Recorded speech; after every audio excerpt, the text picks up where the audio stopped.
Oke, baik Bapak Ibu yang saya hormati. Assalamualaikum warahmatullahi wabarakatuh. Assalamualaikum warahmatullahi wabarakatuh. Kalau Ibu bilang semangat pagi, ya kan ini sore ya. Ini sudah sore, jawabnya sore ya, bukan pagi. Tapi semangatnya pagi ya. Kalau Ibu bilang semangat pagi, jawabnya begini. Sore, sore, sore. ASN berakhlak. Yes. Bisa? Bisa. Oke, tes. Semangat pagi. Sore, sore, sore. ASN berakhlak. Yes. Luar biasa. Jadi pertama-tama Ibu mengajak kita semua memanjatkan puji syukur kehadirat Tuhan karena kita diberi waktu dan kesempatan melakukan aktivitas pada sore hari ini. Walaupun ini sudah sore ya, karena memang pembelajaran cukup padat dari pagi sampai siang tadi, mendekati sore baru selesai. Jadi Ibu baru-baru keluar dari room yang lain sehingga masuk di room ini. Kita bersyukur bahwa kita diberikan kesehatan, kekuatan, ya, dan juga kemampuan. Kita akan sama-sama berjumpa pada sore hari ini selama 2 jam pelajaran. Dan Bapak Ibu adalah coach, ya, saya sebagai coach, ya, makanya Ibu sudah menulis ini coach, ya, karena 121 kelompok ini adalah kelompok bimbingannya Ibu. Ya, kita akan selalu bertemu, ya, dan nanti kita akan kopi darat. Kalau orang muda bilang kopi darat ya. Kalau zaman dolo-dolo Ibu itu katanya kopi darat. Nah, baik. Ibu izin share screen. Ibu akan berkenalan dulu ya, kata orang tak kenal maka tak sayang. Apalagi koci-koci Ibu ini yang luar biasa. Ibu juga ingin kenalan dengan kalian. Kalau slide-nya Ibu begini saja sudah boleh? Sudah cukup? Atau harus di slideshow? Tidak perlu slideshow ya? Bisa, Bu. Bisa, Bu. Boleh ya? Oke, bisa. Baik. Hari ini kita akan sama-sama pada pembelajaran coaching agenda pembelajaran atau kita sebut biasa dengan agenda 4. Kan agenda 1 siapa yang bawakan? Ibu ingin Ibu tahu? Aspina. Bu Aspina, Bu. Aspina. Agenda 2? Ibu Silviani. Dokter Silviani. Dokter Gigi Sulfiani. Agenda 3? Ibu Isnaini. Oke, Ibu Isna. Ya, baik. Sekarang kita pada agenda 4. Tapi sebelumnya Ibu berkenalan dulu ya. Kata orang tak kenal maka tak sayang. Jadi Ibu diberi nama Stince. Wah, ejaannya ini belum disempurnakan. Artinya Ibu lahir pada zaman ejaan belum disempurnakan. Ya, itu artinya sudah tua ya. Jadi Ibu dipanggil Tin. Nanti kita akan berkenalan, masing-masing akan menyebut nama panggilan kesayangan di rumah. Karena nanti kita akan latsar cuma sekali loh dalam sepanjang hidup kita sebagai PNS. Nah, kalau ada bukan saudara kita, bukan keluarga kita yang memanggil nama panggilan kecil kita, artinya kalau kita tidak terlalu kenal dia atau sudah lupa-lupa ingat karena sudah tua juga, artinya itu teman latsar kita, ya. Nah, itu caranya supaya marga Ibu Wirianto, Ibu mendapat gelar insinyur dari Institut Pertanian Bogor. Ini juga menjadi bukti bahwa Ibu sudah tua karena insinyur ini sudah lama. Sekarang bukan insinyur lagi, itu zaman dolo-dolo saja kami dapat insinyur ya. Sekarang sudah SP. Ibu mendapat MSI dari Universitas Tadulako. Ibu lahir di Buol, bagian utara Sulawesi Tengah, 5 September. Ada yang satu tanggal dengan Ibu? Ada? Satu tanggal loh, bukan 1 tahun maksud Ibu. Yang tanggal 5 September, ada? Tidak ada ya? Kalau ada nanti pas kita klasikal, Ibu kasih silver coin sebagai hadiah. Ibu Widyasora Ahli Madya, Pembina Utama Muda 4C, Ibu sudah 33 tahun menjadi pegawai negeri sipil. Ibu saat ini tinggal di Jalan Sempati Air nomor 1, di kantor di BPSDM. Ini nomor HP Ibu. Nanti kita bikin grup ya. Siapa ketua kelompok di sini? Siapa ketua kelompok? Ada ketua kelompoknya? Pak Muhtar, Bu. Pak Muhtar, Bu. Yang laki-laki Oke, nanti itulah Ibu lihat ini paling ganteng. Jadi yang paling ganteng di kelompok kita rupanya ya. Tolong Pak Ketua kelompok ya, bikinkan grup kita, taruh namanya Latsar 121 Kemendikbud ya. Atau supaya karena di HP Ibu banyak grup Latsar sehingga harus jelas angkatannya dan juga asalnya. Oke. Ibu punya sedikit pengalaman, kurang lebih 15 tahun Ibu dipercayakan di beberapa OPD dan Ibu juga pernah menjadi dosen ya pada Sekolah Tinggi Ilmu Pertanian. Kurang lebih 11 tahun Ibu jadi dosen. Saat ini Ibu Widyaswara Ahli Madya. Nah, sebelum Ibu lanjut, Ibu ingin berkenalan juga dong ya. Hari ini Ibu sangat bersyukur ya, sangat bersyukur karena Ibu akan mendapat 10 lagi teman baru. Luar biasa ya. Sekarang Ibu ingin tanya, Siti Hadijah berasal dari mana? Unit kerjanya di mana? Dan panggilan kecilnya siapa? Dan nilai emosi tertinggi yang Ibu ingin tahu. Ya, oke, silakan Siti Hadijah. Ya Bu, izin memperkenalkan diri. Nama saya Siti Hadijah. Asal saya Makassar. Kemudian kalau di rumah dari kecil saya dipanggil Dija. Alhamdulillah saya lulus di Politeknik Pertanian Negeri Pangkep. Nah, nilai emosi saya kemarin ini 79. Saya tidak mengulangkan karena kami diberi kesempatan mengulang sampai 3 kali, namun karena waktu itu kami juga ada pelatihan, Bu, di hotel, jadi saya tidak sempat untuk mengulangnya. Tidak apa-apa. Karena kepadatan jadwalnya. Ya, karena nyatanya sudah syukur ya. Oke. Karena 70,1 gitu, tapi karena waktu itu sudah lulus sekali. Ya. Tidak apa-apa ya. Oke. Mungkin terima kasih Dija. Ya. Bu, makasih banyak Bu. Ibu memanggil panggilan kecil ya supaya kita lebih akrab. Panggilan kecil. Oke, berikutnya Reski Amalia. Ya Ibu, perkenalkan nama saya Reski Amalia Hamka. Saya berasal dari Universitas Negeri Makassar. Alhamdulillah saya dari Makassar dan sekarang di Prodi Manajemen. Panggilan kecilnya dan sampai sekarang namanya Bu Kiki. Bu. Untuk emosi kemarin karena ada kondisi di kampus, ada borang dan sebagainya, saya baru mencoba 1 kali Bu dan belum mencoba yang kedua kalinya. Dan itu baru 60-an kalau tidak salah. Jadi mau coba lagi sebentar setelah ini. Ya. Oh, baru 60-an. 60 berapa? 62 kalau tidak salah. 62, coba lagi ya, Dek ya.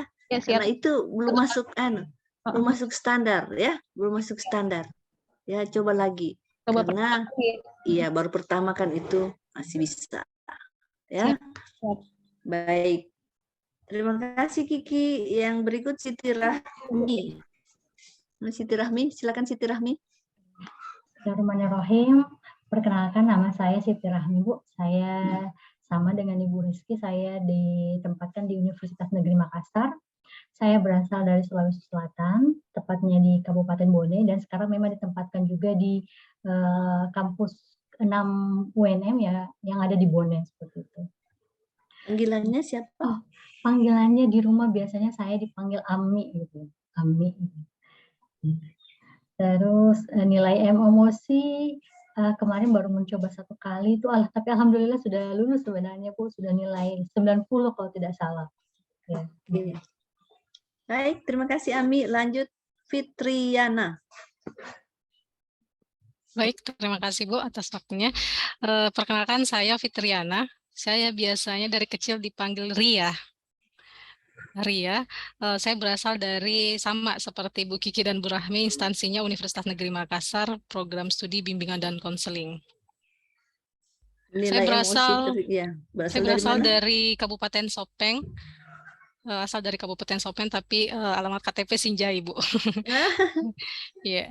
Kalau nilai emosi, saya belum submit sebenarnya, tapi angkanya sudah 70-an. Tapi insya Allah saya akan coba sampai dapat nilai terbaik baru di submit. Seperti itu, Bu. Yeah. Baik.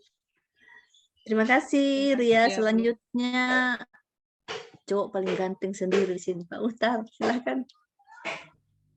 Assalamualaikum warahmatullahi wabarakatuh. Waalaikumsalam. Sore. Ya, Muhtar, instansi Suaranya sama Pak dengan Muhtar. suaranya Kasih besar sedikit suaranya, agak Ya. kecil. gitu ya. Oke, baik. Sudah. Ya, siap. Oke. Boleh. Terima kasih, Bu. Jadi perkenalkan, saya Muhtar, berasal dari instansi yang sama dengan Ibu Fitriana, dengan Ibu Rahmi tadi, Kiki, dari Universitas Negeri Makassar. Saya di Prodi Ilmu Hukum, Fakultas Ilmu Sosial dan Hukum Universitas Negeri Makassar. Asal daerah, kalau asal orang tua ada 2 ibu dari Morowali, kemudian ayah dari Takalar. Karena saya orang Tagalar, saya dikasih nama Daeng. Jadi panggilan di rumah itu nama Daeng. Terutama nama Daeng ini berlaku bagi yang sudah menikah, Bu. Jadi nama Daeng saya Demile dibaca. Demile. M-I-L-E. Skor MOSI saya sudah submit karena sudah mencapai standar 72. Dan langsung submit aja biar nggak kepikiran lagi berikutnya. Ya, betul. Ya, itu Bu, terima kasih. Oke, terima kasih Daeng Mile. Ya, Bu manggil dia Daeng Mile ya, sip. Lanjut Pak Ida Yusuf. Baik. Saya ya Bu Silakan Pak Ida Yusuf. ya. Mohon izin, Bismillahirrahmanirrahim. Ya, silakan. Perkenalkan, nama saya Faidah Yusuf. Ya, biasa dipanggil, sebenarnya waktu kecil dipanggil berbeda-beda sih. Biasa Ida, biasa Faida, biasa Fai. Jadi, tapi yang saya pilih, yang saya teman-teman yang biasa panggil saya itu adalah Fai, singkatan antara Fai dan jadi Fai. Kemudian saya bertugas, alhamdulillah ditempatkan di UNM juga Bu, di tempat PGSD bersama dengan Bu Rahmi tadi, di PGSD Makassar tadinya. Kemudian saya berasal dari suku Bugis Makassar, dan nilai MOOC alhamdulillah saya sudah mencoba 3 kali. Dan sudah submit. Yang pertama itu 90, kemudian turun ke 80, kemudian naik ke 96. Jadi saya langsung submit saja, Bu. Oke. Ya, terima kasih. Terima kasih Fai. Lanjut Delma. Delma, mana Ibu Delma? Ya, hadir Ya, Bu. ya, silahkan. Ya, terima kasih. Nama saya Delma Marlina Pasla. Untuk nama panggilan di keluarga yang dekat, Bu, biasa panggil Neng. Jadi kalau keluar ada yang panggil Neng, langsung tahu pasti orang-orang dekat.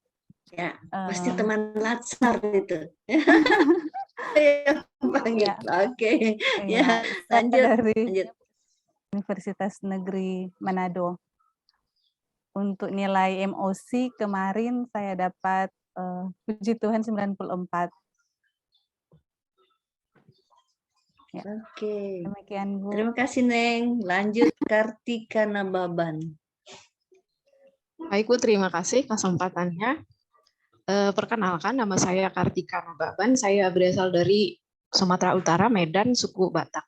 Saat ini bekerja di instansi Universitas Negeri Manado sama dengan Ci Delma tadi, Sineng, di Prodi Pendidikan Kimia. Nilai MOOC kemarin itu terakhir sudah saya submit 90. Kalau nama panggilan saya sebenarnya macam-macam juga Bu, tergantung di mana. Kalau panggilan kesayangan. Ya, nah, panggilan di rumah. kesayangan sebenarnya kalau di rumah biasa dipanggil kakak karena cewek sendiri sekeluarga. Tapi kalau untuk teman-teman dan teman bermain biasa panggil nama tengah saya walaupun nggak ada memang di sini, biasa dipanggil Jisun. Jisun, iya. Nama tengah saya sebenarnya tapi nggak ada di ijazah. Adanya di surat lahir mungkin demikian. Oke, Jisun. Oke, kita panggil Jisun ya. Ya. Ya, Jisun. Oke, terima kasih Jisun. Lanjut Andrita Purnamasari. Mana? Oke, Tabe Bu, selamat sore semuanya. Perkenalkan, nama saya Andrita Purnamasari, asal saya dari Nganjuk, Jawa.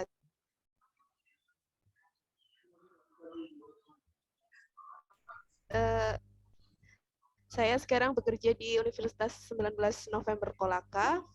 Nama panggilan saya kalau di rumah Ita, Bu.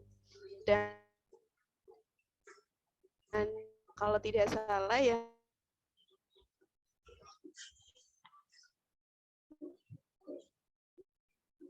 kayaknya signalnya ya. Nilaimu berapa, tidak kedengaran tadi ya? Atau ini? 92, Bu. Sudah 3 kali mencoba. Yeah.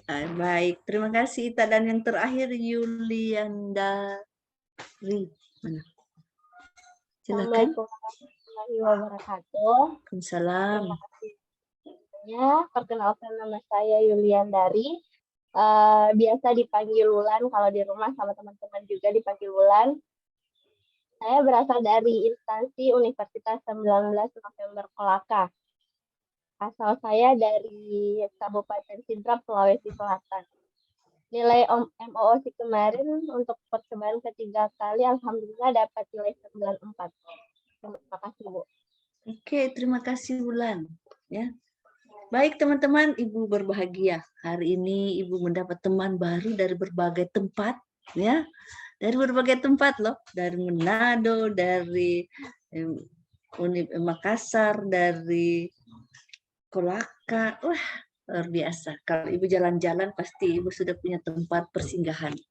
Ya, baik teman-teman, kita akan belajar bersama ya, karena kita pembelajaran orang dewasa sehingga kita akan saling mengisi.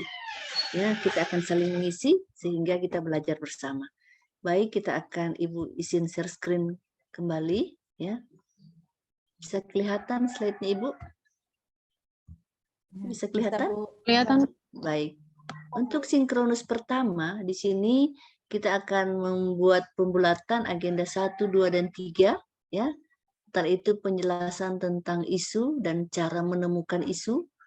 Bagaimana juga menemukan dari isu ini kita akan menemukan gagasan kreatif dan kegiatan-kegiatan, dan juga ada penugasan. Ya, ada penugasan, tapi tidak usah khawatir.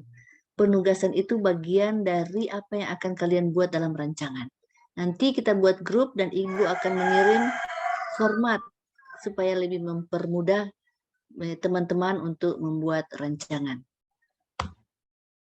Kita lihat di sini keterkaitan antara agenda.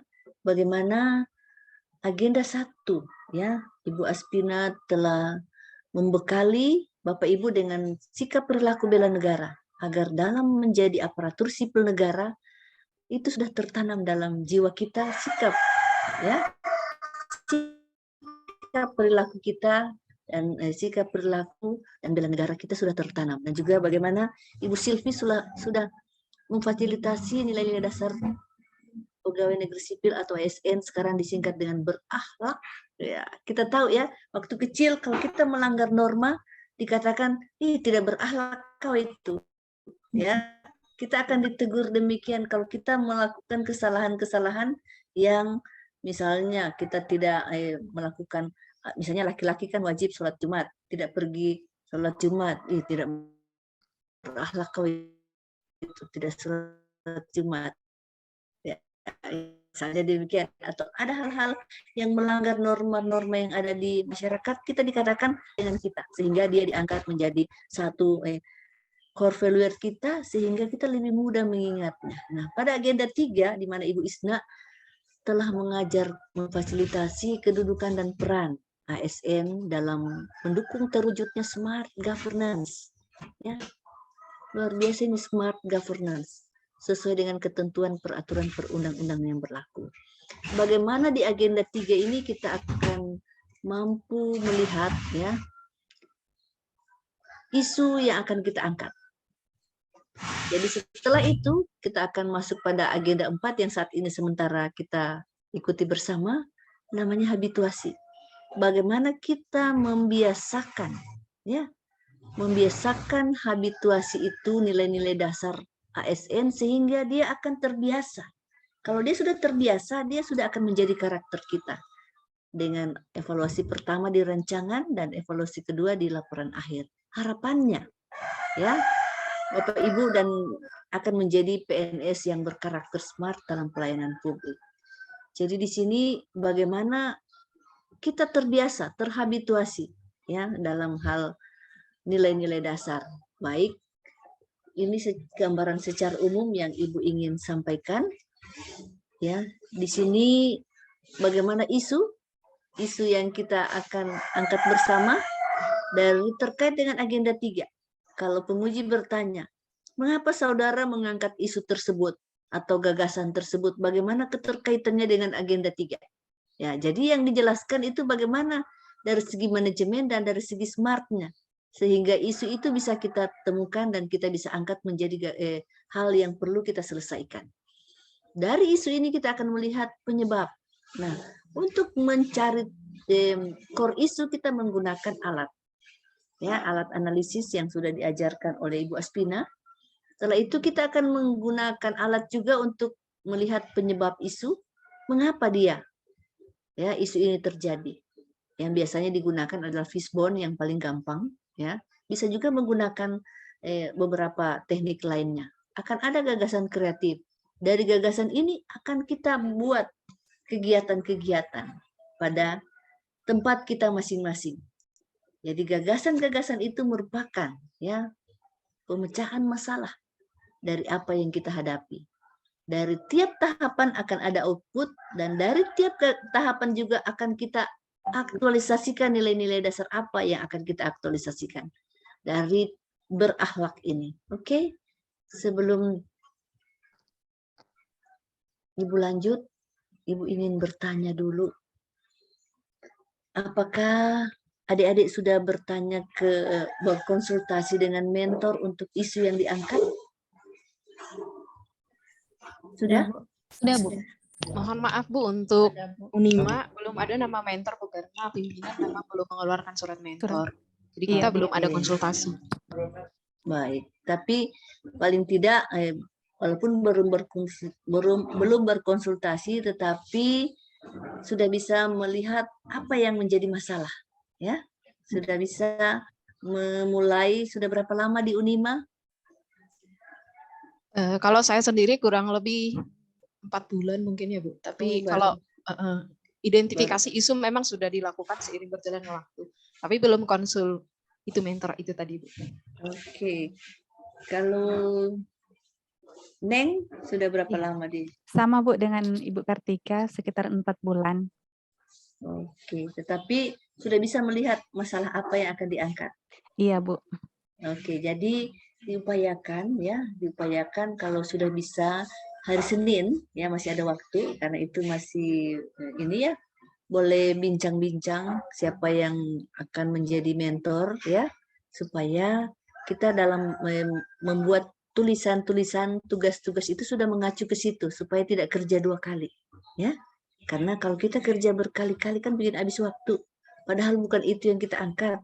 Sementara kita harus menggunakan alat, artinya efisiensi sini yang kita gunakan, bahwa kita dalam efisiensi itu kan menyangkut pikiran juga ya. Bagaimana kalau dia bukan yang akan kita angkat tapi kita sudah pikirkan setengah mati, kan bikin istilahnya bikin habis energi, karena berpikir itu membutuhkan energi ya. Coba kalau tidak makan lapar mana bisa berpikir, tidak bisa kan ya. Baik, kalau begitu Ibu ingin bertanya ya, dari satu-satu, mulai dari Ibu Dija ya, apa isu yang akan diangkat?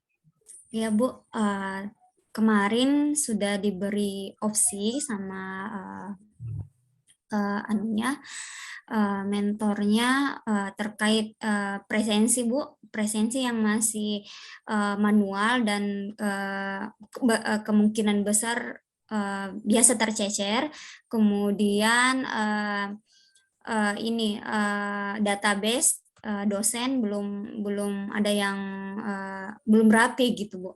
Kemudian penjadwalan karena kelasnya kurang, jadi perlu penjadwalan atau alat yang bisa mengatur kelas-kelas itu sehingga tidak bertabrakan, karena selama ini yang kami hadapi itu kurangnya kelas, akhirnya terjadi gap antara satu dosen dengan dosen yang lain. Mungkin itu Bu yang opsi yang diberikan dari kampus. Oke, nanti akan ditapis ya, dari 3 masalah ini akan kita gunakan menapis. Menapisnya, kalau yang diajar oleh Ibu Aspina menggunakan apa? Alat apa yang dipakai? APKL Bu. PKL dan USG. Ya, PKL dan USG. Ya, itu salah satu alat yang bisa dipakai untuk menapis isu ya, melihat mana isu yang paling utama, core isu yang akan didapatkan. Jadi, tetapi kan begini, kita bisa melakukan konsultasi dengan mentor juga, walaupun menurut kita kayaknya ini presidensi ini penting, tetapi kadang-kadang ya, kadang-kadang ada teman lain kita yang belum setuju juga mau diganti ini barang, ya, karena dia masih suka lambat-lambat, masih suka titip-titip ya, sehingga ini akan menjadi tapi kalau itu menurut mentor istilahnya boleh diangkat dan itu bisa kita kasih nilai yang lebih ya untuk kita jadikan core issue. Tapi kalau misalnya database dosen ini juga dianggap penting, kenapa tidak? Kita bisa membuat ID card atau ID card elektronik yang di situ ada barcode, dan dari barcode itu bisa terbaca, oh ini sudah ada database-nya si A, si B, si C. Tinggal dia barcode saja, scan barcode-nya sudah bisa kelihatan yang mana. Atau dia bisa menambah, misalnya dia mendapat SK, mendapat apa, dia bisa menambah di barcode yang ada di ID card elektronik yang dia punya, misalnya ya, itu cuma contoh-contoh. Tinggal yang mana yang paling. Nah, kalau penjadwalan Ibu ini juga diberi tanggung jawab cukup lama menjadwal, dan saat ini di BPSDM kami sudah bisa melihat jadwal. Jadi kalau masukkan nama orang, dia akan, kalau dia sudah ini merah, dia tidak akan bisa terjadwal di hari itu ya. Teng, namanya cinta. nama anunya cinta. Jadi itu beberapa. Oke. Terima kasih Dija, nanti dikonsultasikan kembali ya. Kalaupun kesulitan dengan mentor, boleh bikin diskusi dengan teman-teman. Baik, yang berikut Kiki. Apa isumu? Siap, Bu. Ya, baik. Bu, kalau saya sudah, mentor saya itu adalah ketua prodi saya sendiri. Jadi saya sudah bicara apa saja isu yang ingin diangkat.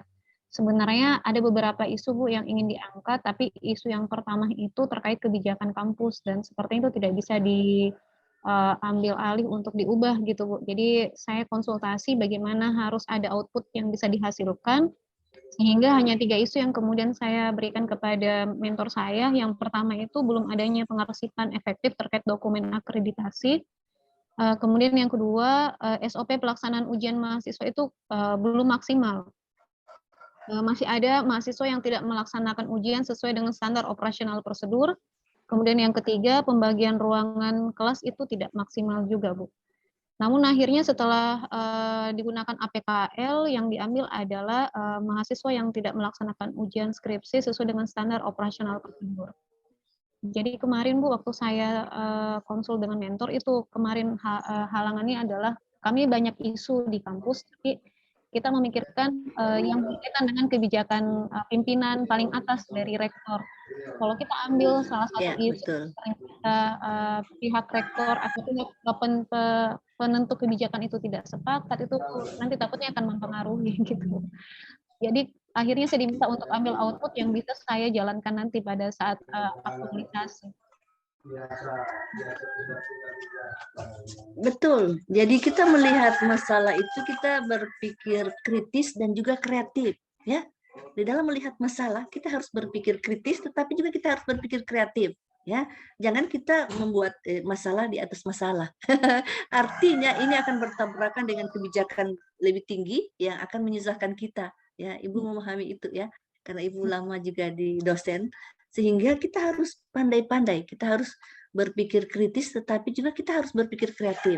Nah, Ibu melihat beberapa hal yang bisa diangkat ini, bagus ya. Kita bisa buat arsip digital, mengapa tidak? Ya, Itu salah contoh ya, salah satu. Atau misalnya SOP. Kan sekarang ini zaman now ya, zaman now ini ya. Anak milenial itu yang kita hadapi, mahasiswa kita itu digitalisasi itu hal yang biasa. Nah, apa SOP kita buat dalam bentuk digital ya? ISOP, siapa takut? Istilahnya untuk ujian ya yang kau bilang bermasalah itu. Tapi mari kita bikin ya. Tetapi yang dilihat begini. Jadi kita harus juga melihat masalah itu jangan sampai dia adalah penyebab. Ya, contoh ya. Presensi yang masih manual, tadi ya, punya Dija, presensi yang masih manual. Nah, mungkin saja dia penyebab. Kalau dia jadi penyebab, apa akibatnya? Karena presensi masih manual. Coba teman-teman, boleh memberi pendapat. Kalau dia masih manual, apa akibatnya? Nah, kalau di instansi kami itu, Bu, karena manual, jadi biasa tercecer sehingga pas UTS, anak adik-adik yang merasa dirugikan, dia menganggap dirinya hadir, tapi pas rekapitulasi tengah semester dia belum bisa belum layak mengikuti ujian. Nah, ini yang biasa kendala yang di sini, Bu. Dan pas akhir semester biasanya karena hilang atau kemana rekapitulasi tidak lengkap rekapitulasinya sehingga nilai kehadiran adik-adik itu tidak sampai 100% atau minimal 80% karena itu, Bu, tercecer absennya. Oke, itu akibat. Ya, artinya presensi yang masih manual ini jadi penyebab, merupakan salah satu penyebab. Akibatnya tadi, ya, dia tercecer, dia tidak apa yang lebih bagus deh. Jangan juga akibat apa masalah ini kita tercecer. Berarti kita memang tidak melakukannya dengan baik, tapi karena memang masih manual. Nah, itu akibatnya. Jadi begitu melihat, ya, kita harus kritis melihat. Sebenarnya ini penyebabnya karena dia masih manual, ya. Jadi dia masih metodenya masih manual, kan bisa kita menggunakan fishbone, metode yang kita lihat bahwa dia masih manual, belum pakai fingerprint, ya. Kalau kami di tempat kami fingerprintnya bola mata. Karena kalau sidik jari, ya, sidik jari ini kelemahannya. Kan satu orang bisa membuat 2 sidik jari, berarti ada 8 lagi jari yang masih tersisa yang bisa dititipi teman, ya. Teman A titip saya titip karena dia tahu ini rajin telunjukmu saya punya ya. Jadi kalau saya lambat datang kau anukan misalnya itu ya, demikian. Oh, saya tengahnya. Kalau saya lambat datang kau bikin ya. Saya tengah ya. Ya, jadi itu setelah dievaluasi ternyata itu salah satu kelemahan. Sehingga setelah bola mata tidak ada dusta di antara kita lagi. Jadi kalau mau yang ini ya sebaiknya yang bola mata. Jadi dia lebih istilahnya sementara ini yang Ibu tahu ya, dia bukan lebih akurat tapi dia lebih baik lah karena bola mata orang kan tidak bisa dipinjam, ya. Bola mata itu mesti melotot betul-betul kayak seperti Ibu ini agak sipit-sipit sedikit kan. Ibu ini memang sudah begitu dari sononya ya, sipit ya. Nah, jadi agak sipit-sipit kalau tidak dikasih bola mata tidak akan dia bilang terima kasih ya. Dia tidak akan menyaut terima kasih kalau Ibu tidak kasih bola. Nah, itu yang pakai bola mata. Jadi kita harus kritis melihat bahwa apakah ini yang kita angkat ini bukan merupakan penyebab. Ya, dia menjadi penyebab sebenarnya, bukannya masalahnya. Masalahnya ini yang tercecer-cecer ini. Ada komplain-komplain ini masalah. Ya, sehingga masalah itu oke, ya. Kita lihat lagi di sini. Ibu lanjut dulu ya. Sebelum Ibu bertanya ke yang lainnya lagi ya. Ibu perlihatkan dulu. Ini merupakan dasar kebijakan, bisa dibaca di Kolab.jar. Ibu sudah masukkan materi Ibu ya. Di sini kita lihat ya yang tadi Ibu ingin perlihatkan. Nah, isu masalah. Jadi gap masalah itu merupakan gap antara harapan dan kenyataan. Ya, kinerja yang saat ini dengan kinerja yang diharapkan itu masalah. Atau masalah harus didukung oleh data atau minimal fakta. Ya, kalau dia hanya cerita mati itu bukan masalah. Artinya dia cuma isu-isu yang tidak penting, dia bukan masalah. Kalau dia tidak didukung oleh data atau minimal fakta. Faktanya apa? Contoh tadi ya, kalau tidak ada data. Jadi faktanya bahwa ada komplain mahasiswa, ya, ada absen, ada presensi yang tercecer, ya, sehingga tidak bisa ini dengan baik. Nah, itu fakta-fakta yang ada. Masalah harus diatasi. Jika tidak diatasi akan memperburuk kinerja individu atau kinerja organisasi. Ya, masalah juga harus dicari penyebab masalah utamanya. Tadi yang digunakan fishbone, ya.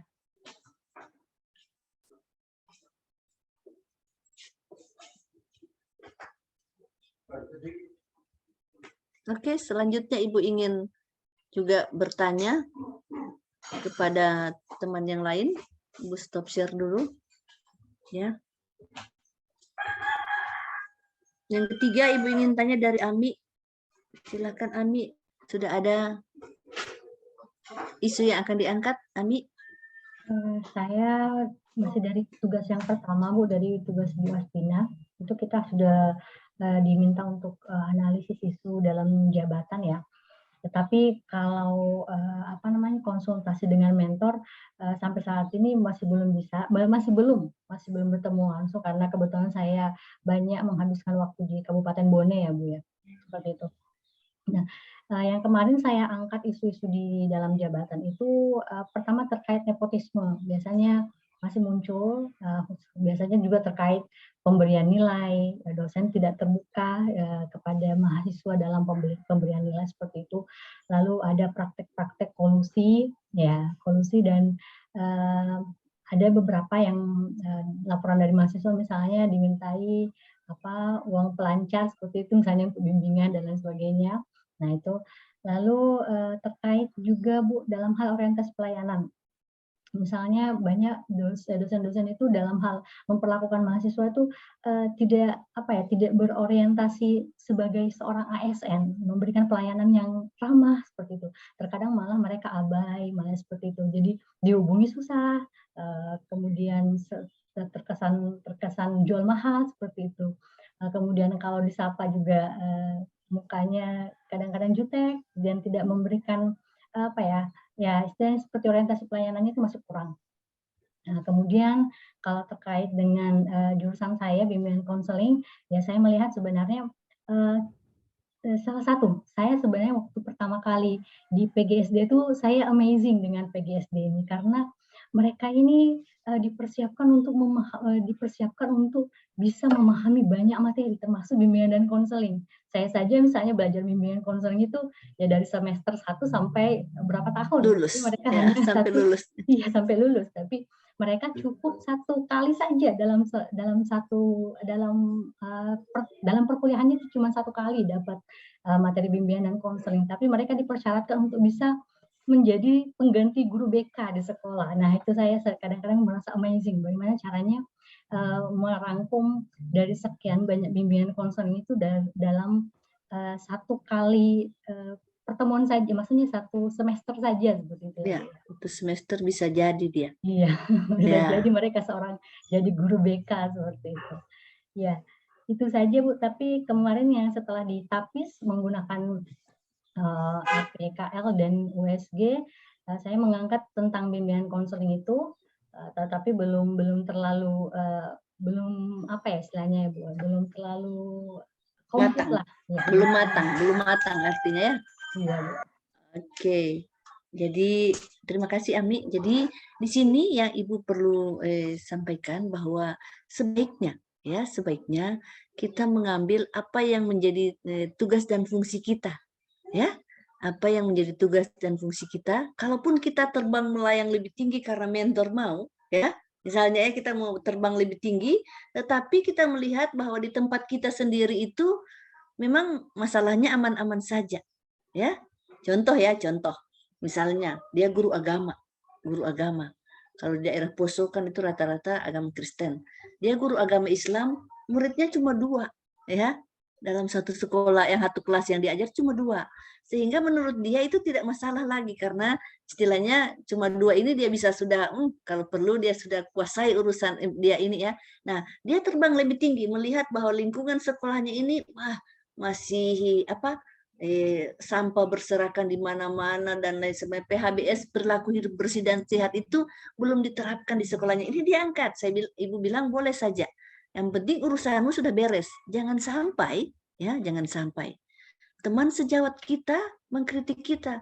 Apa juga kau ini? Ya, urusanmu tidak beres. Ya, misalnya urusanmu tidak beres, urusannya kita. Ya, apalagi urusannya orang lain yang kita mau urus. Ya, sebaiknya apa yang menjadi tugas dan fungsi kita. Ya, kalau Ami, ibu lebih cenderung yang konseling. Ya, karena itu urusanmu kan. Ya, ini menurut ibu ya. Bagaimana urusan tentang konseling itu dibikin suatu hal yang sehingga dalam satu semester bagaimana PGSD ini, guru SD ini bisa dipersiapkan ya untuk menjadi guru bimbingan konseling juga di sekolahnya walaupun dasar-dasarnya itu dipermantap. Ya, kalau menurut Ibu ya, artinya kita ada pada koridor kita di mana tugas dan fungsi kita. Sehingga kita tidak melakukan atau menyenggol ya. Ini contoh ya. Kalau nepotisme dan kolusi ini kalau kita senggol, pasti banyak yang berteriak, apa juga kau, masih baru macam-macam. Kau belum tahu ini sudah menjadi tradisi. Misalnya ya, sudah tradisi di sini itu ya, atau misalnya orientasi pelayanan. Nah, kalau orientasi pelayanan kita yang harus menjadi virus baik. Ya, kita harus yang menjadi virus baik memperlihatkan kepada rekan sejawat kita bahwa dalam memberikan pelayanan kepada mahasiswa sebaiknya demikian. Kita harus berorientasi pelayanan. Oke, ya. Terima kasih. Yang berikut Ria, silakan Ria. Apa yang menjadi isumu? Saya berangkat juga dari tugas yang diberikan oleh Bu Asmina yang pertama dulu. Di sini sebenarnya ada 3 isu.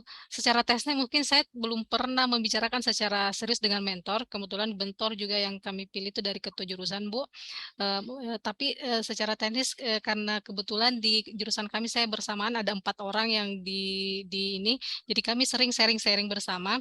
Tapi karena ketiga orang itu sudah latsarduan, jadi difokuskan ke yang 3. Nah, tapi untuk isu, saya sebenarnya tertarik dengan isu yang ada 3 isu yang tertarik, yang saya menarik untuk dikaji. Misalnya yang pertama itu ya nepotisme PMB jalur mandiri. Yang pertama, yang kedua itu gratifikasi tingkat jabatan struktural maupun dosen, dan yang ketiga adalah kualitas mahasiswa pasca COVID. Tapi saya tidak memilih yang pertama, kenapa? Karena ini terkait kebijakan dan saya agak-agak kurang berani untuk mengangkat itu, karena ini berhubungan dengan bisa dijadi isu negatif dari kampus mungkin seperti itu, jadi saya tidak berani mengangkat. Terus yang kedua terkait gratifikasi pun demikian, meskipun pada dasarnya adalah pelanggaran secara undang-undang gratifikasi. Jadi untuk analisis isu saya memilih yang ke-6. Isu yang ketiga maksudnya yaitu kualitas mahasiswa pasca COVID. Iya, menurunnya kualitas mahasiswa pasca COVID. Itu kemudian saya pernah berbincang-bincang dengan guru BK yang masuk dalam komunitas MGBK. Dia merasa bahwa kualitas mahasiswa yang setelah COVID ini sebenarnya mereka tuh tidak siap kerja.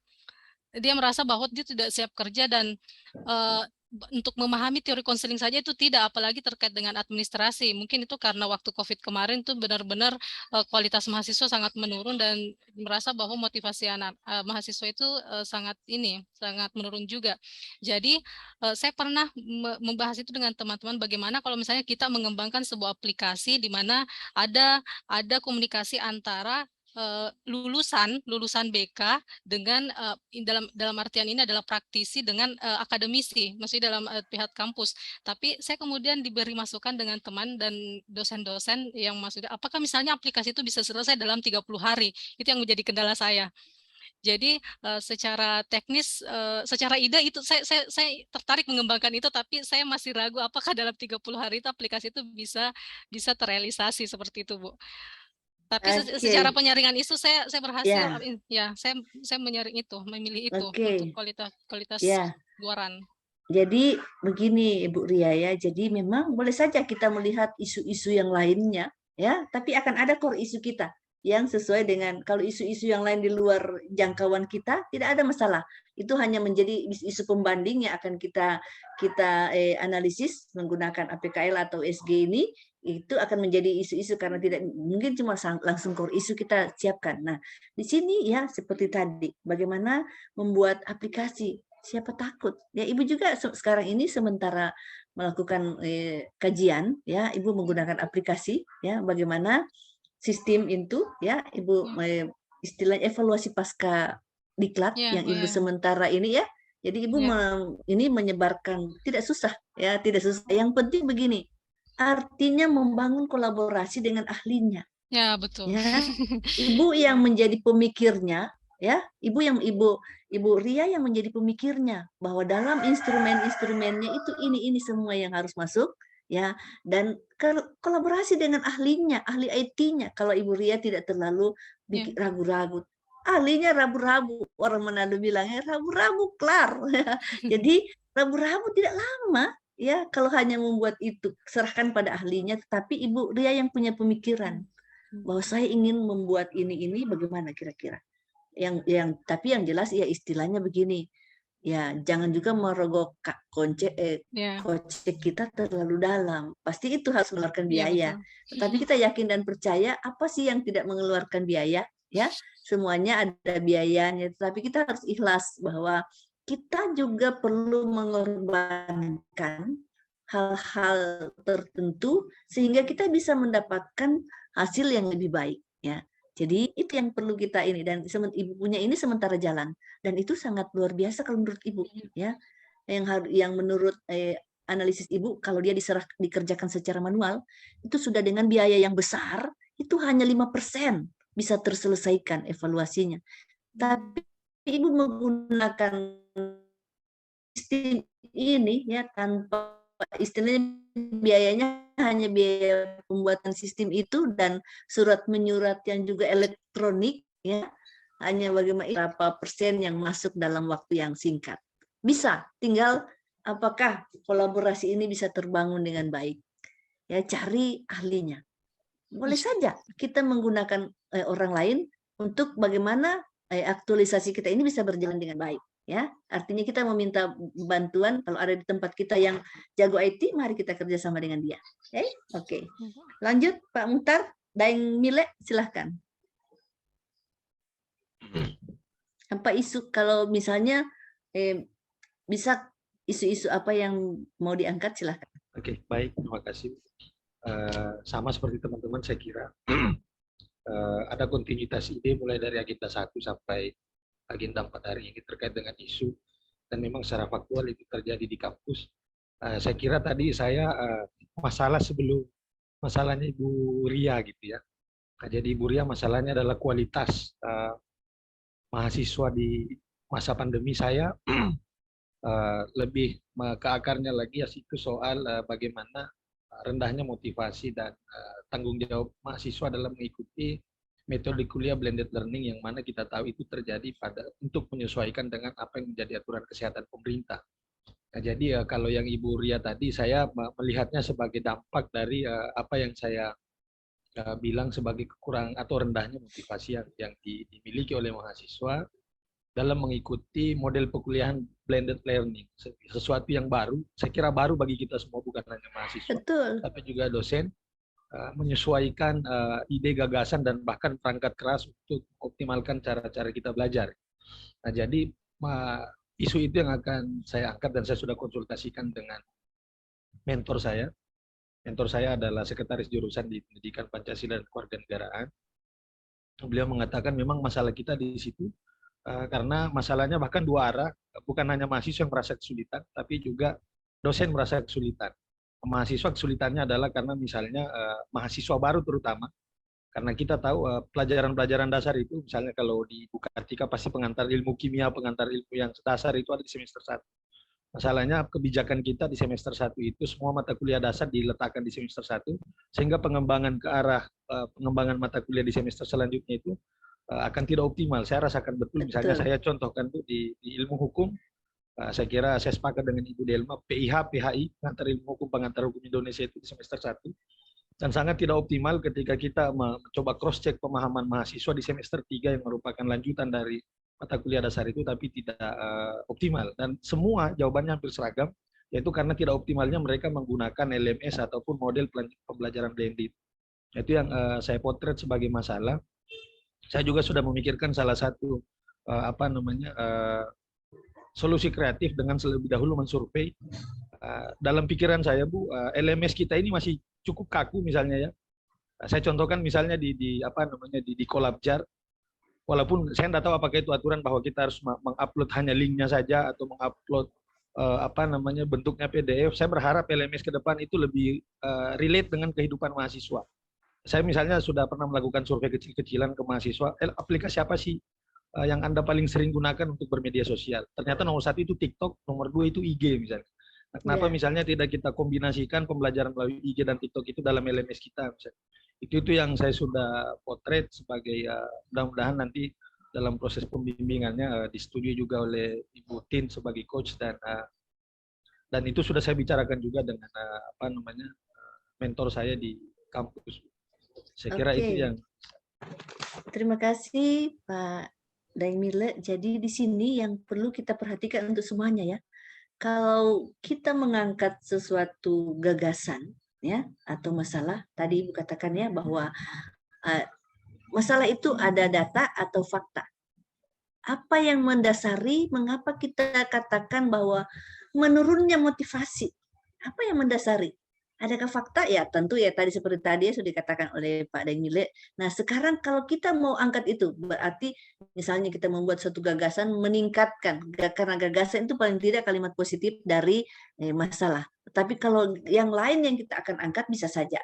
Misalnya ada suatu cara ya, misalnya yang cara yang spesifik misalnya ya TikTok dalam meningkatkan motivasi ini ya atau apa sehingga nah untuk mengukurnya kita harus punya cara juga ya untuk mengukur bagaimana kita katakan dia meningkat ya.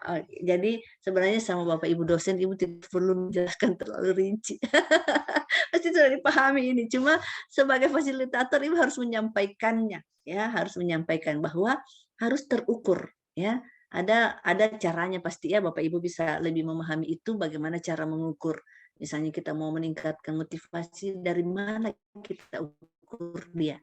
Ya, oke. Selanjutnya Ibu ingin komentar isu tentang dari isu yang akan diangkat. Oke, baik Ibu.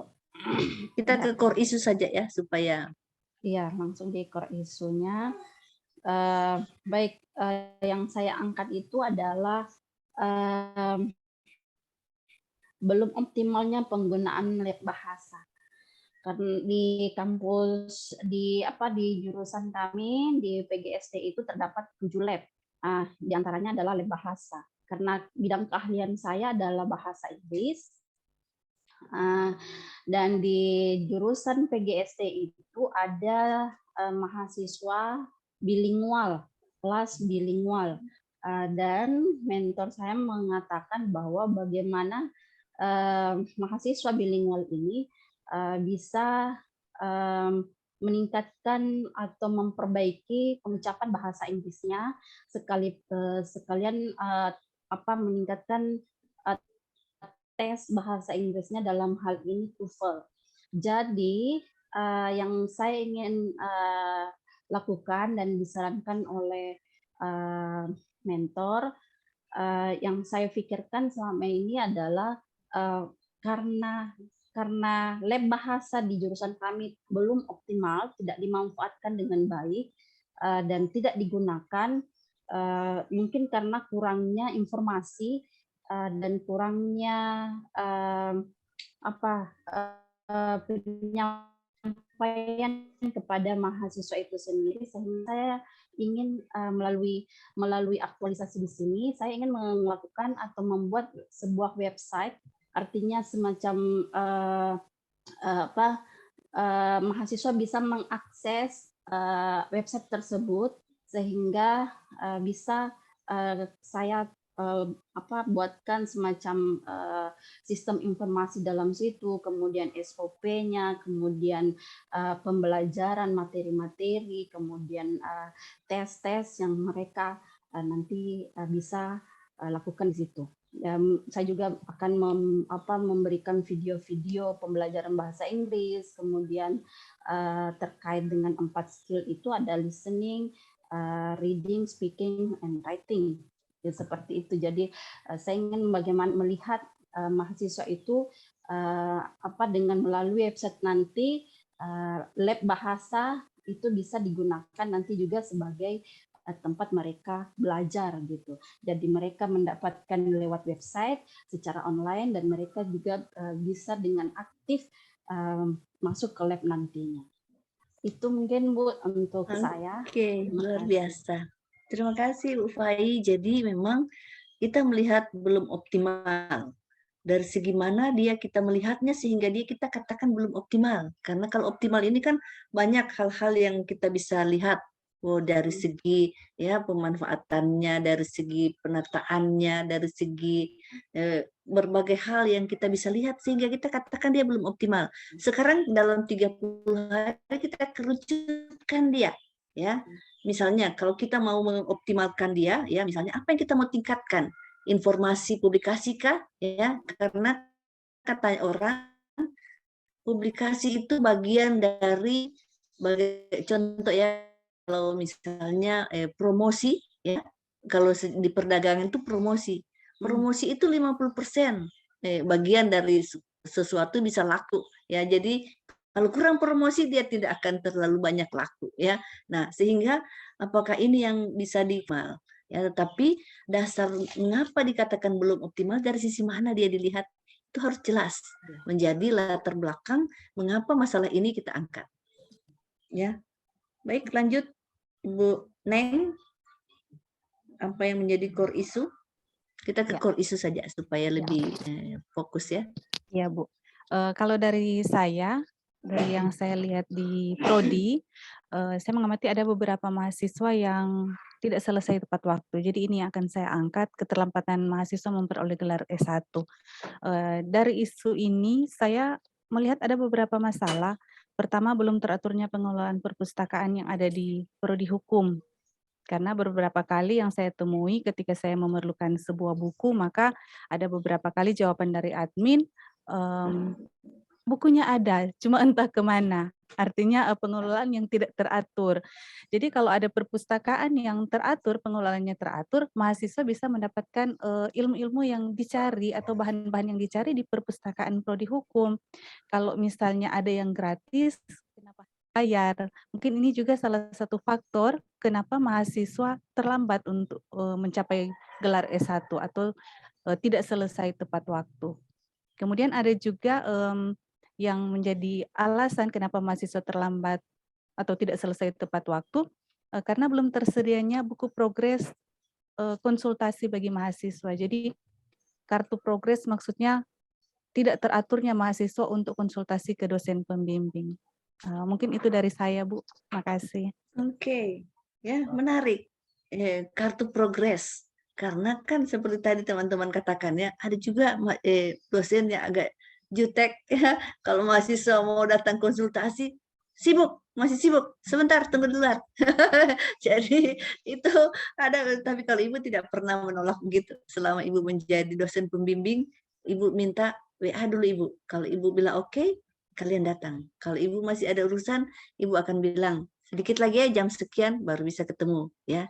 Sehingga nah ini jadi selain kartu progres ya, apakah kartu progres online? Jadi begini, pengontrolannya ini yang penting ya. Bagaimana kartu progres ini ya bisa terkontrol sampai ke ketua prodi supaya dia bisa ada linknya. Ini cuma saran Ibu punya pemikiran ya. Jadi bukan cuma mahasiswa dan dosen pembimbing yang ini, tetapi dia terhubung juga ke dosen kan ada dosen apa lagi namanya yang bisa kita mengeluh ya mengeluh PA. Semua ya dosen PA dia terlink juga ke situ Jadi dia bisa online dibikin, tapi dia terlink ke tempat-tempat di mana menjadi bagian-bagian yang bisa mengambil keputusan. Wah, ini dia sudah disampaikan oleh mahasiswa untuk minta bimbingan, tapi dia tolak terus, ya misalnya begitu. Dia bisa ketahuan di situ, itu maksudnya. Jadi sehingga mahasiswa kalau minta ditahu jawabannya apa oleh yang lainnya, ya. Maksudnya ini cuma permintaan anunya ya, istilahnya dari kartu progresnya itu. Sebaiknya dia jangan manual, supaya dia bisa terlink kemana yang bisa dipantau oleh yang lainnya. Bagus ini, karena Ibu agak sedikit tertarik dengan kasus ini ya, karena ada beberapa yang Ibu pernah tahu bahwa dia terhambat karena persoalan itu.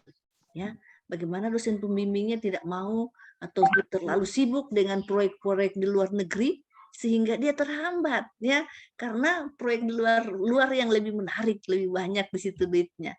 Oke, lanjut yang ke-8 silahkan.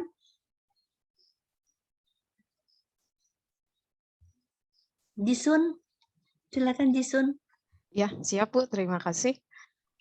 Mungkin karena kami satu instansi, jadi problematika yang kami hadapi mungkin mirip juga dengan Bu Neng tadi. Ya. Saya memiliki core isu yang penting yang kita sudah rapatkan biasanya setiap bulan, rapat bulanan jurusan. Dan kebetulan saat ini juga kita sedang mengerjakan borang akreditasi. Jadi ini adalah isu yang sangat serius dan urgent menurut saya di jurusan, tapi mirip dengan Bu Neng tadi tentang masalah progres pengerjaan skripsi mahasiswa itu tidak terpantau. Nah, ini ada beberapa fakta dan data yang kami temui selama itu pemberkasan akreditasi bahwa mahasiswanya juga tidak termotivasi untuk melakukan bimbingan konsul. Yang kedua, dosennya juga kurang termotivasi dan cenderung tidak bertanggung jawab terhadap tugas dan bimbingan yang sudah diberikan, sudah menerima surat tugas tapi tidak melaksanakan tugas sesuai dengan surat. Kemudian ada joki skripsi gitu Bu. Karena pernah saya menguji skripsi kemarin, mahasiswanya sama sekali tidak tahu judulnya, tidak tahu isinya, jadi saya merasa prihatin. Mahasiswanya lulus sarjana tapi dia tidak tahu apa yang dia tulis. Dia berarti skripsinya itu memang bukan dia mengerjakan. Saya tanya siapa yang mengerjakan, dia bilang dibantu orang lain, tapi saya yakin itu memang tidak dia kerjakan karena dia tidak tahu sama sekali, hampir tidak tahu sama sekali itu. Dan ada beberapa fakta dan data penting lainnya sebenarnya yang menurut saya sangat urgent. Jadi kemarin ini sudah menjadi isu titipan jurusan karena kita waktu rapat itu dititipkan kepada saya, nanti kalau Latsar tolong buatkan seperti ini, seperti buku kendali nanti yang isinya ada logbook gitu. Jadi ketika mahasiswa itu sebelum melakukan seminar misalnya, dia sudah harus memenuhi syarat di buku kendali itu, pembimbingannya dengan siapa, seperti apa progresnya, dan harus divalidasi oleh ketua jurusan sebelum diterima atau diluluskan melakukan seminar pendidikan atau seminar hasil. Mungkin begitu Bu isu yang sudah kami diskusikan. Terima kasih. Terima kasih Pak Bu Jisun. Jadi yang saya mau tanya, Ibu mau tanya, apakah dalam hal ini ada SOP? Sudah ada SOP-nya? SOP penulisan skripsi kebetulan sudah dibuat oleh teman saya yang Latsar ini periode terdahulu dengan Pusdiklat. Oh iya, oke, sudah ada ya, sudah ada SOP-nya. Berarti tinggal kita menerapkan, ya, menerapkan SOP-nya itu sudah mulai berjalan. Sekarang ternyata belum berjalan lancar, masih ada kendala-kendala. Nah, sekarang jadi kita akan membuat semacam logbook ya, bagaimana itu bisa dipantau. Nah, itu yang seperti katakan tadi, bahwa sebagai pembimbing kita kan punya tanggung jawab, tetapi kita ada juga bertanggung jawab yang lebih tinggi, sehingga ini harus pengawasan ya, pengawasan, pengontrolan ya, pengendalian yang harus berjalan lancar. Tapi dari sisi mana kita melihatnya itu harus dibincangkan dengan baik, karena kadang-kadang sebagai dosen ya yang sudah senior itu sudah enak, sudah nyaman di zonanya ya, dia tidak mau out of the box ya, dia tidak mau lagi keluar dari zona nyamannya ya, sudah enak. Tetapi yang menarik sama Ibu joki ya, joki skripsi itu menjamur di mana-mana ya. Nah, ini yang kadang-kadang sulit kita atasi ya, sulit kita ketahui sejauh mana kita bisa memantau itu ya. Ini yang harus ada trik-triknya yang harus kita buat. Oke, selanjutnya silakan Ita, Ibu Ita. Ya, terima kasih Bu Apa Tin. core isu yang akan diangkat? Baik, jadi Bu Tin, sebelumnya saya adalah penyusun laporan keuangan, bukan dosen. Oh, Jadi saya maaf. adalah nah, saya adalah tendik, jadi bagian keuangan. Jadi core isu yang saya ambil adalah sistem verifikasi berkas dan pencairan berkas itu di instansi saya tidak terstruktur secara sistematis. Kenapa saya bisa bilang begitu? Karena pertama, ketika berkas masuk itu tidak ada semacam catatan yang hanya dicatat di buku jurnal secara manual. Jadi Ibu potong ceritamu, ada SOP-nya? Ada untuk SOP verifikasi? belum, Bu. Oke, belum. Ya, Iya. lanjut. Nah, jadi tidak terstruktur. Akhirnya hal yang sering saya temui adalah data yang berkas yang dicairkan itu tidak berurutan secara kronologis waktu ketika berkas itu masuk. Jadi bisa saja berkas yang lebih lama masuk itu bisa dicairkan lebih dulu. Jadi tergantung verifikatornya itu mau verifikasi yang mana dulu. Padahal harusnya berkas yang masuk lebih dulu itu ada catatan kronologisnya. Dan yang kedua adalah tidak ada soft copy-nya. Jadi ketika arsiparis nanti mengarsipkan itu hanya hard file-nya saja. Itu pun banyak yang tercecer di pihak-pihak lain. Jadi ketika kita mengarsipkan itu kita tidak punya catatan filenya yang secara soft copy. Jadi semuanya masih pakai hard copy. Jadi dari rancangan saya ini saya ingin buat seperti semacam spreadsheet atau Google Form atau aplikasi yang bisa memantau, karena kadang-kala pihak yang mengajukan itu sering datang ke rektorat, Bu. Jadi menanyakan apakah berkasnya ini sudah cair atau berkasnya ini sampai mana tahap verifikasinya. Nah, itu yang menurut saya kurang efisien, karena dari satker saya ini jarak antara fakultas itu sangat jauh, bahkan ada yang di Buton Tengah, padahal kita kampus induknya ada di Kolaka. Itu sangat jauh sekali. Jadi kurang efisien kalau menggunakan cara seperti itu. Jadi adanya aplikasi saya harapkan tuh bisa memantau dan juga lebih paperless seperti itu. Oke, luar biasa. Jadi ini bisa saja ya, tetapi saran Ibu ya sebaiknya diiringi juga dengan pembuatan aturan-aturan yang mendukung hal itu.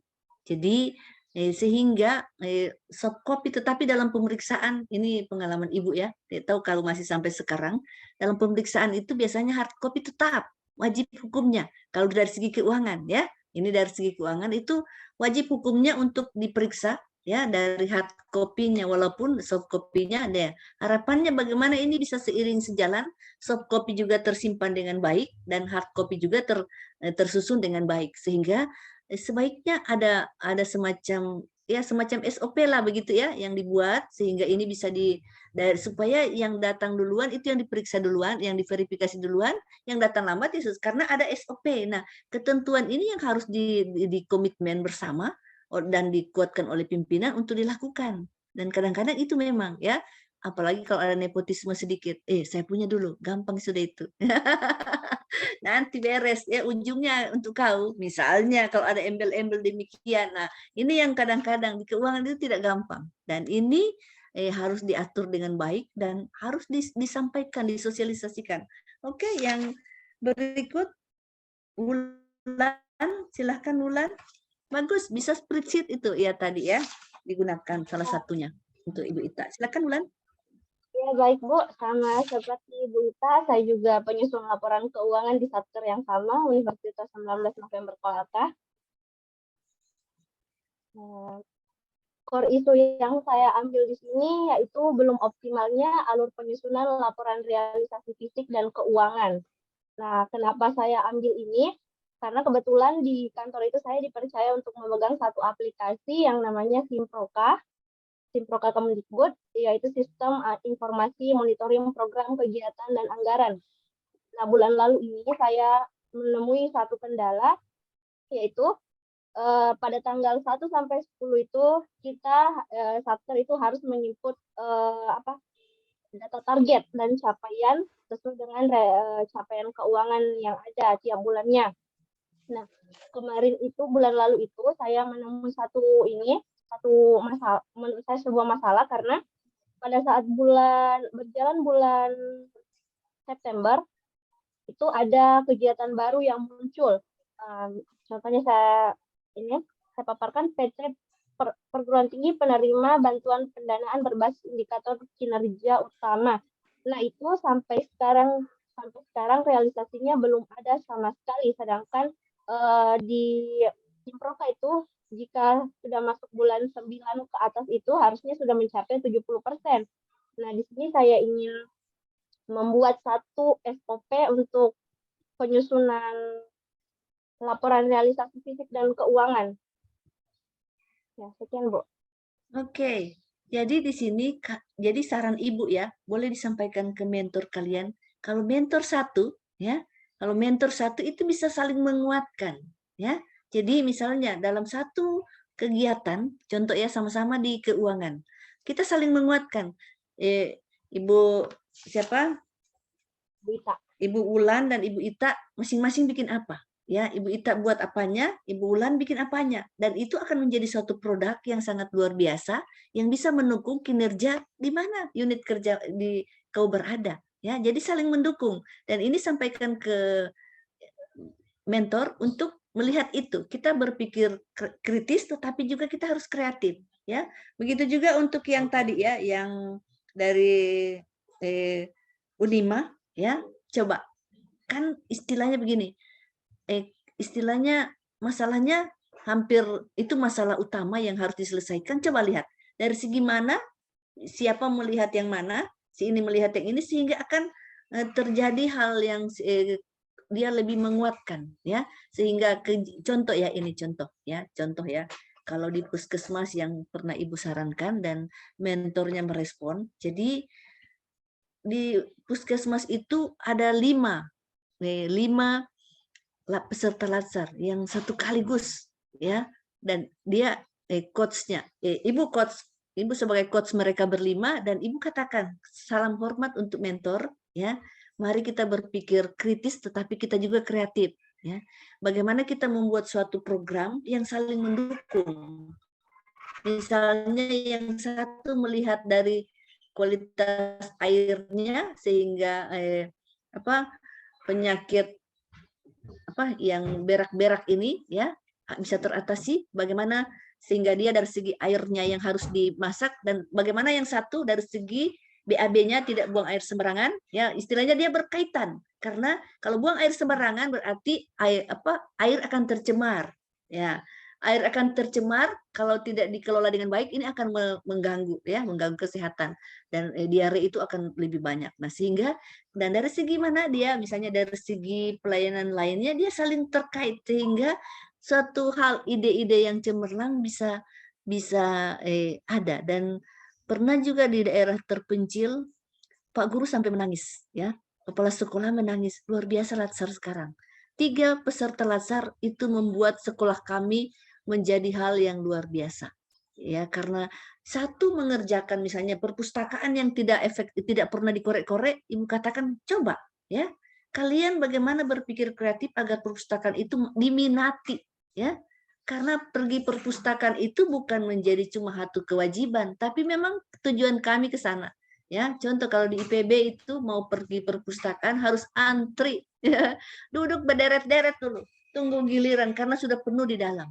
Ya, artinya itu minatnya sangat tinggi, ya, kalau pengalaman Ibu, ya. Nah, setelah itu bagaimana kita melihat, ya, kalau misalnya minat bacanya kurang, perpustakaan tidak digunakan, minat baca rendah, ya, kemampuan bahasa Indonesianya rendah. Nah, berkolaborasilah kalian, ya, bagaimana bisa menciptakan, ya, kalau mereka suntuk di dalam ruangan, dia bikinlah perpustakaan di taman, ya, dengan dukungan orang tua, ya, petugas perpustakaan ini membuat hal itu, dan itu menjadi hal yang luar biasa. Dan guru bahasa Indonesia memberikan tugas bahwa carilah bacaan yang paling menarik yang kalian sukai untuk melatih mereka membaca. Ya, ini karena dasar-dasarnya di situ, ya, intinya begitu, karena rendahnya kemampuan membaca. Nah, buatlah itu, ya. Nah, ini sehingga ada kolaborasi yang sangat baik antara perpustakaan, guru bahasa Indonesia dengan bagaimana petugas, ya. Jadi yang lainnya melihat dari segi lingkungannya.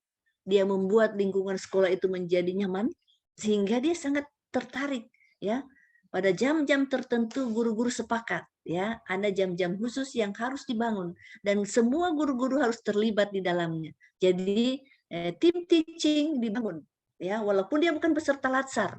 Nah, atas dukungan mentor ini bisa jalan. Ya, itu cuma contoh. Nah, bagaimana lab bahasa ini yang sebenarnya penting untuk digunakan, coba kita pakai ya. Caranya kita berpikir kritis tetapi kita kreatif juga ya. Sebagai generasi milenial, siapa takut ya? IT sangat mudah dipahami oleh generasi milenial walaupun ibu ini digital imigran. Ibu ini digital imigran karena lahir bukan pada zamannya. Kalau digital imigran itu mungkin senior-senior kalian digital imigran sehingga tidak terlalu tertarik. Artinya kami ini gagap teknologi ya, sedikit gagap dengan teknologi IT. Jadi perlu adanya bagaimana kita sebagai generasi milenial memberikan masukan-masukan yang cemerlang. Kita harus mendukung ya, kita jadi burung pelanduk di kepala singa, di kepala mentor. Pak, kita mau bikin ini lagi, Pak. Ya, boleh Bapak minta bantuan dari sini, Pak. Boleh Bapak minta bantuan dari itu. Yang bikin program IT, saya punya ide-ide begini, Pak. Wah, siapa takut? Mentor yang suruh, bukan kau yang suruh. Buatlah tim itu, ya. Dia akan membuat tim. Caranya bagaimana? Bikin tim, Pak. Dia masuk satu. Jadi ini kan artinya ini memperlancar urusan, ya. Tetapi mari kita bikin, kita kreatif berpikir. Oke? Baik teman-teman, ada yang ingin ditanyakan? Tadi 10 ini Ibu sudah dengar semuanya luar biasa. Tinggal bagaimana mengkonsultasikan. Nah, cara berkonsultasi dengan mentor juga itu perlu kreativitas, ya. Artinya kalau kita tidak bisa bertatap muka, siapa takut kita WA dulu, Pak, Tabe, boleh saya konsultasi? Ada waktunya Bapak? Oke. Sambil siapa yang mau bertanya, silakan. Ibu tidak perlu sampaikan lagi ini ya, APKL USG sudah lancar semua Ibu tahu. Silakan. Silakan yang resen. Ya, silakan. Ya. Terima kasih, Bu. Mengenai USG sama tipes dan APKL memang kami sudah cukup banyak pelajari. Cuman yang saya lihat ada, tadi juga ada Bu Isnaini share tentang analisis menggunakan teknik MC Namara. Boleh Bu, kalau bisa dijelaskan sedikit tentang MC Namara? Yang seperti ini, Bu tampil, kelihatan? Iya, benar Bu. Oke, ya. MC Namara ini digunakan apabila ya kita memiliki beberapa gagasan kreatif kita, ya. Misalnya kita mau bikin ini, bikin itu, bikin ini, ya. Kita mau lihat bagaimana efektivitasnya, efisiensinya, dan kemudahan dalam pelaksanaan itu. Apa gagasan-gagasan? Jadi ini gagasan-gagasan kreatif yang ingin kita tapis, ya. Dari tentu ya dari segi mana yang paling layak kita akan laksanakan itu akan mendapat nilai yang paling tinggi. Bisa? Contoh misalnya ada inovasi yang kita mau bikin, ya ada beberapa saran-saran masukan dari teman-teman, mungkin kita bisa lihat, oh iya ini bagus. Tapi kita lihat bagaimana dari segi efektivitasnya, artinya untuk mencapai tujuan yang ingin kita capai, ya seefektif apa dia bisa dicapai. Ya, pasti dia akan mendapat nilai ya menggunakan nilai tetap pakai skala Likert ya. Jadi 1 sampai 5. Nah, seberapa efektifkah dia kita gunakan kalau kita pakai itu untuk mencapai tujuan yang ingin kita capai. Nah, kalau dari segi efisiensinya ya, tentu dari segi beberapa hal, dari segi dana, waktu ya, kita akan melihat itu. Dari segi pemikiran dan beberapa hal sumber daya yang ada, apakah dia efisien dan dari segi kemudahan ya, seberapa mudahkah dia kita lakukan. Oke, silakan ada yang bagaimana? Jimsum tadi bisa tentang ini. Berarti MC Namara ini kita pakai ketika kita sudah mendapatkan akar masalahnya, lanjutan dari Fishbone gitu Bu ya. Kalau yang saya lihat kita sudah memiliki beberapa gagasan kreatif. Nah, kita mau pilih gagasan mana yang paling betul tepat gitu. Oke, terima kasih. Gagasan mana yang paling tepat kita lakukan dilihat dari segi efektivitasnya, efisiensinya dan kemudahannya. Karena waktu kita hanya 30 hari. Ya. Dan sebaiknya apa yang kita lakukan bisa terukur dengan baik karena itu akan menjadi bukti dan bisa terbukti dengan baik bahwa kita telah melakukan dengan baik. Ya, raise hand, siapa yang raise hand tadi ya Ibu Tidak Kiki ya, Resen tadi ya. Ya, Bu, kalau misalkan ternyata nih teman-teman Bu menggunakan MC Namara dan ternyata ada 2 gagasan kreatif dan itu efektif dan sesuai dengan yang diharapkan, Bu, boleh nggak Bu kita ambil 2 misalkan? Boleh saja kita menggunakan 2 kalau kita mampu melakukannya. Artinya kita kolaborasi 2 itu yang bisa kita lakukan. Bisa saja. Misalnya dalam 2 kegiatan, dalam kegiatan kita memilih 2 gagasan, kita bikin menjadi 2 kegiatan. Dalam artian bukan 2 kegiatan besar ya. Misalnya dalam 5 kegiatan-kegiatan kita dia misalnya yang pertama bagaimana perencanaannya. Kan kita tetap harus ada dalam pembuatan ini ya, rencana ini ada persiapan atau perencanaan dulu, baru pelaksanaannya, baru monefnya. Ya, dalam pelaksanaan ini bisa 2 itu yang kita lakukan kalau kita mampu dan cukup waktu dan lain sebagainya. Ya, artinya kalau makin banyak itu berarti pembiayaan mungkin makin lebih besar. Tapi kalau kita bisa, siapa takut, ya. Nah, jadi misalnya contoh misalnya gagasan kita bagaimana kita mau membuat mudahan kepada mahasiswa untuk bisa melakukan konsultasi, misalnya konsultasinya online. Nah, tapi bagaimana kita juga bisa melihat pantauan dari pembimbingan yang dilakukan ini bisa berjalan dengan baik sebagaimana yang kita maksud. Ya, misalnya kita punya gagasan seperti itu atau ada gagasan-gagasan lain, bisa saja. Oke? Ya Bu, mohon izin lagi Bu bertanya. Kalau ternyata ini untuk USG, AKPL, ini APKL, itu kalau misalkan teman-teman harus dipilih salah satunya Bu ya. Kalau USG, APKL sendiri. Jadi nggak bisa di-combine kedua-duanya Bu. Boleh di-combine. Jadi begini, caranya meng-combine ya. Kalau APKL ini kita pakai pertama, artinya kita baru memilih aktual, problematik, halayak dan layak, kita masih pakai centang. Istilahnya baru centang sini belum skor. Ya. Artinya mana yang sesuai, yang mana yang masuk ya, yang centangnya 4 itu kita akan pilih, mana yang centangannya 4. Misalnya kita memilih biasanya begini, kalau kita menggunakan hal itu APKL dan juga USG, kalau banyak isu yang akan kita angkat, ya ternyata wah ada 3 isu yang mendapat centangan 4, ya. Artinya kita bisa mengangkat 3-tiganya. Nah, sekarang kita pakai lagi, kita lebih serius lagi melihat, kita pakai USG. Mana yang paling urgent dari ketiga yang memenuhi syarat? Yang centangannya penuh tadi ya. Kalau centangan 4 penuh berarti memenuhi syarat. Kalau yang itu yang tidak penuh berarti tidak memenuhi syarat. Nah, dari yang memenuhi syarat yang 3 ini mana yang paling urgent lagi yang harus kita angkat? Kita lihat lagi di USG. Tapi kalau di USG kita sudah pakai skor. Ya, sudah harus pakai skor yang 1-5 itu ya. Skala Likert sudah kita pakai di situ untuk menentukan mana yang menjadi core isu. Bisa ya? Oke. Jadi izin satu kali lagi Bu. Ya, silakan. Ada waktu. Ya, jadi misalkan supaya lebih bagus.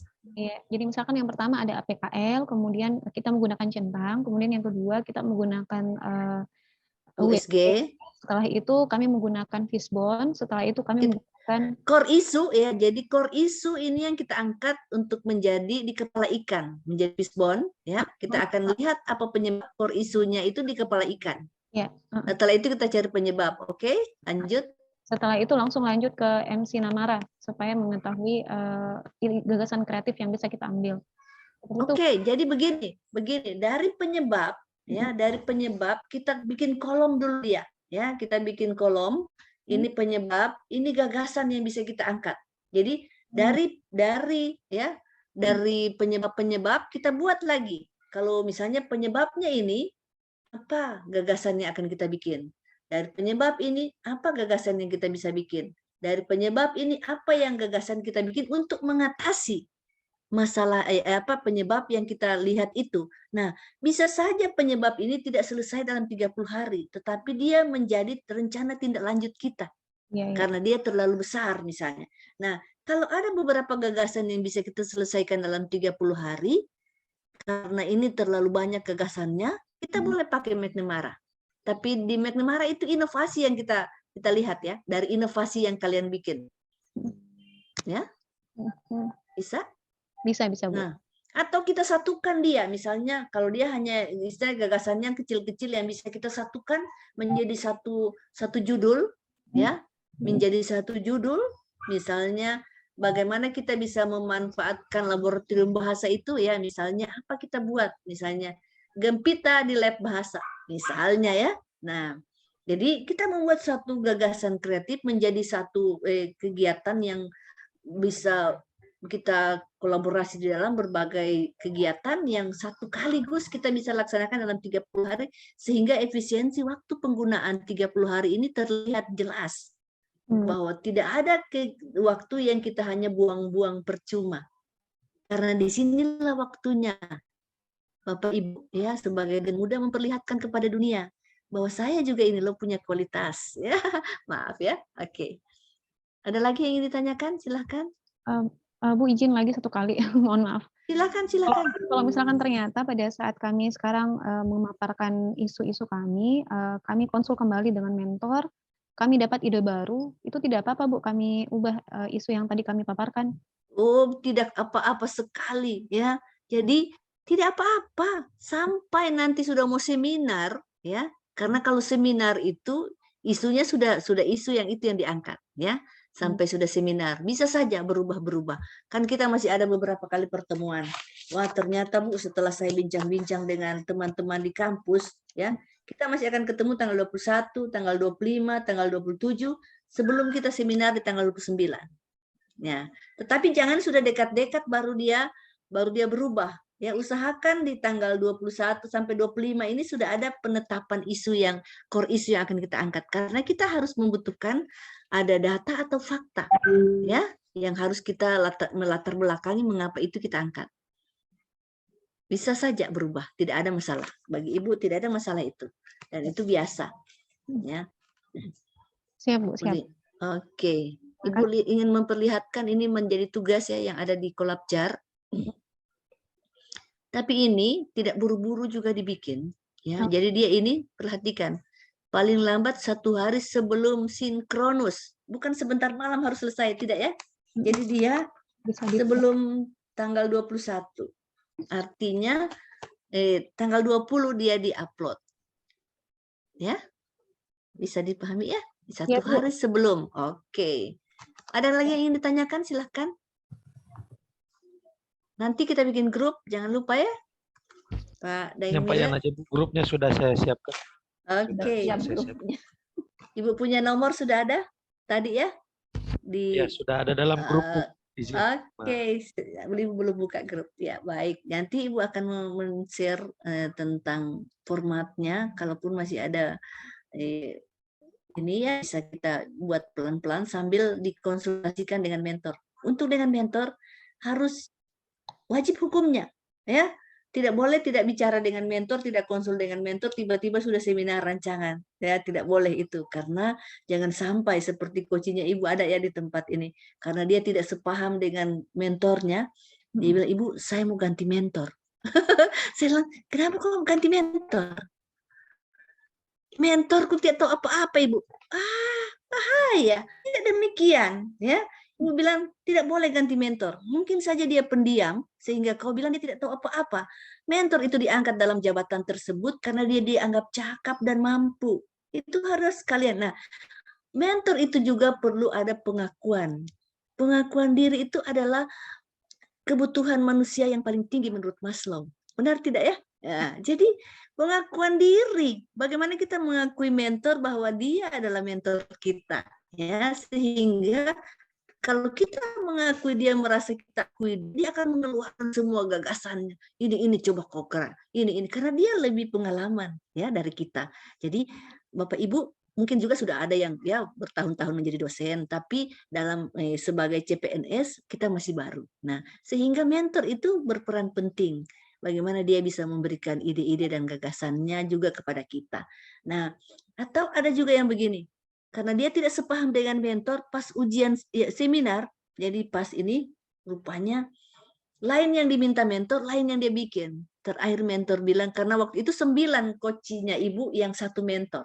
Jadi mereka sudah dibagi seperti Ibu katakan tadi ya, mereka berkolaborasi untuk membuat suatu hal yang baik di lingkungan rumah sakitnya. Yang satu ini tidak mau ikut. Dia bilang, saya tidak mau. Cuma maunya mentor itu. Sampai di seminar, mentor bilang, bukan itu yang saya mau. Kenapa sudah itu? Saya bilang, Ibu, saya cuma melihat tanda tangannya Ibu. Ya, karena itu artinya Ibu sudah menyetujuinya untuk di seminar. Karena ada tanda tangannya Ibu, baru saya tanda tangan, Bu. Mohon maaf ya. Yalah, itu dia kepala batu sekali. Terakhir penguji yang menilainya, wah, tidak ada ini bagaimana, apalagi nilai berakhlak, ya. Tidak ada harmonisnya di sini ini, ya. Baik, ya. Oke, ada lagi yang ingin ditanyakan sebelum kita berpisah? Ini jamnya sampai jam berapa ya dia bikin? Mungkin cukup sudah, Bu, kalau kita. 15 jam lagi. Ya? 15 jam lagi, Bu. Berapa 15 jam lagi? Luar biasa ini. Salah menekan ya. Dimaklumi saja kasihannya, sudah capek dia dari pagi. Jadi ada hal-hal yang perlu kita juga maklumi dari segi hal yang bisa kita maklumi, ya. Contoh ini ya, Ibu tahu evaluator ini host sudah dari pagi kerja. Ya, bagaimana memfasilitasi untuk bisa seminar-seminar peserta latsar, dia harus mengatur lalu lintas masuk keluar, tentu juga sudah capek dan lain sebagainya, sehingga salah menekan. Ya, kita maklumi saja. Sepanjang itu masih bisa dimaklumi saja, kan dia tidak juga merugikan kita. Baik, kalau sudah tidak ada yang ingin ditanyakan, kita cukupkan pertemuan kita. Harapan Ibu ya pada pertemuan berikut sudah berbicara walaupun melalui phone atau melalui WA atau melalui video call dengan mentor, sehingga Ibu bisa merasa yakin bahwa apa yang kalian angkat itu merupakan hal yang sudah disetujui juga oleh mentor. Tetapi jangan lupa berpikir kritis tetapi juga kreatif.